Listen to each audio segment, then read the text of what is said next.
नमस्कार। चलिए आज कुछ अलग करते हैं। एक बच्चे की दुनिया में कदम रखते हैं और ये महसूस करने की कोशिश करते हैं कि वो अपनी इंद्रियों, अपने सेंसेस को कैसे अनुभव करते हैं।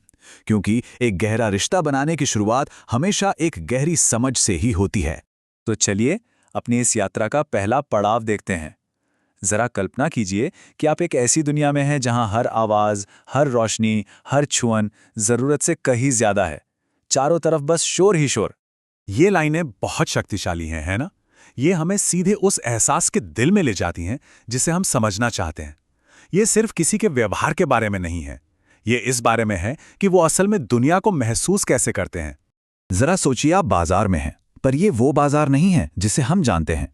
यहाँ बाजार का शोर कोई हल्की गूंज नहीं, बल्कि 100 अलग अलग चीखें हैं जो एक साथ कानों में चुभ रही हैं। फलों के चमकीले रंग आंखों को दर्द दे रहे हैं, और किसी का गलती से छू लेना भी ऐसा लगता है जैसे बिजली का झटका लगा हो। यही है सेंसरी ओवरलोड की दुनिया। तो अब सवाल ये उठता है कि ऐसा होता क्यों है। चलिए अब अपना नजरिया बदलते हैं और इस अनुभव के पीछे के क्यों को समझने की कोशिश करते हैं।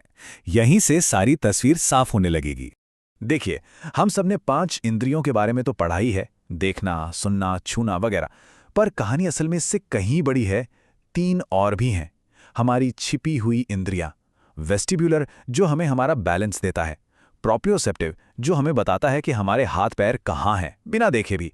और इंटरोसेप्टिव, जो हमें भूख, प्यास जैसी अंदरूनी चीज़ों का एहसास कराता है। ये 8 मिलकर हमारी दुनिया का अनुभव तय करती हैं। अब एक कॉन्सेप्ट बहुत दिलचस्प है, सेंसरी डायल्स। सोचिए कि हर सेंस का अपना एक वॉल्यूम नॉब है, ठीक रेडियो की तरह। हाइपर सेंसिटिविटी में ये डायल बहुत ज्यादा बढ़ा हुआ है, मतलब एक साधारण सी आवाज भी कान फाड़ने वाली लगती है। वहीं हाइपोसेंसिटिविटी में ये डायल बिल्कुल कम होता है, इतना कि शायद कोई अपना नाम पुकारे तो भी उसे सुनाई ना दे। और फिर एक तीसरा पैटर्न भी है, संवेदी खोज या सेंसरी सीकिंग। ये तब होता है जब एक बच्चा अपने नर्वस सिस्टम को शांत और रेगुलेट करने के लिए खुद ही इनपुट खोजता है। तो ये जो लगातार हिलना, डुलना या कूदना है, वो कोई शरारत नहीं है, वो एक ज़रूरत है। ये उनके शरीर का खुद को संतुलित करने का अपना तरीका है। तो इस समझ के साथ अब सवाल ये है कि हम कर क्या सकते हैं। चलिए अब समस्या से आगे बढ़कर कुछ प्रैक्टिकल समाधानों की ओर चलते हैं। हम घर के माहौल को ही एक सुरक्षित और शांत जगह में कैसे बदल सकते हैं। आवाज़ के लिए कुछ बहुत ही आसान चीज़ें बड़ा फर्क ला सकती हैं, जैसे नॉइस कैंसलिंग हेडफोन्स। ये तो मानो बाहरी दुनिया का वॉल्यूम कम करने वाला बटन है।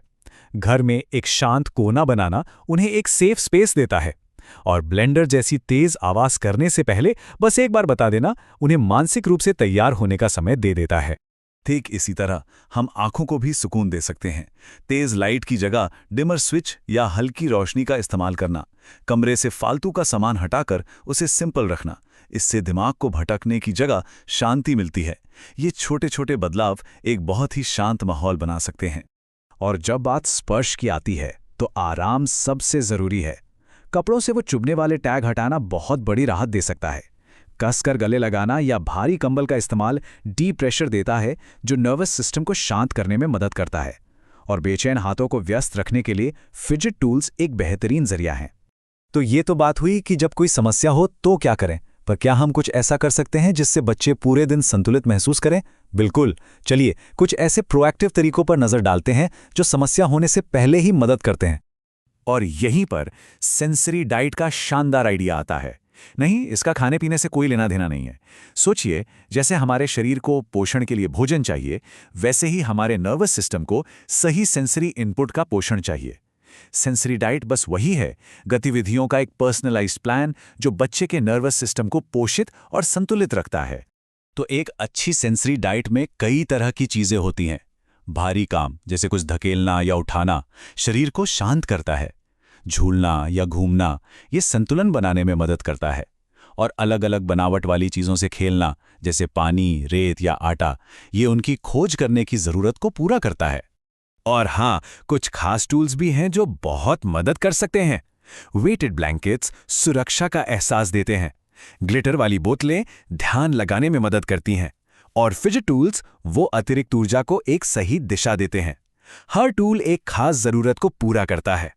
तो जैसे जैसे हम अपने इस विश्लेषण के अंत में आ रहे हैं, एक बात सबसे अहम है जिसे हमें हमेशा याद रखना है, और वो है इस पूरी यात्रा में हमारी अपनी भूमिका। तो सबसे जरूरी चीज क्या है? बस ध्यान से देखना, ऑब्जर्व करना, ये नोटिस करना कि कौन सी चीज बच्चे को परेशान कर रही है और क्या करने से उसे शांति मिलती है। क्योंकि सच तो ये है कि अपने बच्चे के सबसे बड़े एक्सपर्ट आप ही हैं। आपका ऑब्जर्वेशन ही आपका सबसे शक्तिशाली टूल है। और आखिर में हम आपको बस इसी एक सवाल के साथ छोड़ना चाहेंगे। जरा ठहर कर सोचिएगा, क्या आपने कभी यह सोचा है कि आपका बच्चा इस दुनिया को किस आवाज में सुनता है? ये एक ऐसा सवाल है जो हमें सहानुभूति और गहरी समझ की ओर ले जा सकता है।